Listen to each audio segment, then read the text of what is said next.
வணக்கம் G K மணி அவர்களே, வணக்கம் ஊழக்குமணி அருள் அவர்களே, நல்லா இருக்கீங்களா? சௌக்கியமா? அருள் அவர்கள் சொன்னாங்க, அப்படி ஐயா சொன்ன களத்தாரத்துக்கு சேர்த்துருண்டு. ஐயா அவர்கள் அறிவிப்பார் கூட்டணி இந்த பக்கம் கூப்பிடுறாங்க நடு தெருவு நிக்க வச்சிங்களே ஐயா அவர்களே.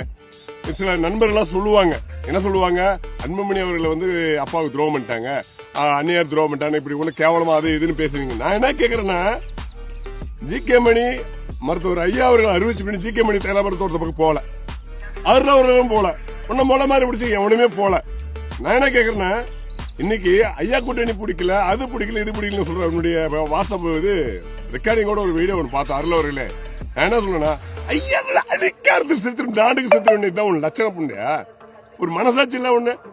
ஒரு 60-87 வயசுக்கு பெரியவர் உங்களை நம்பி நின்றாரு, அவரு போய் இப்படி நடுக்கத்தில் தள்ளி விட்டு வந்து வீட்டுல உட்காந்துங்கிறீங்களே, நீங்களா வாழுவீங்களா?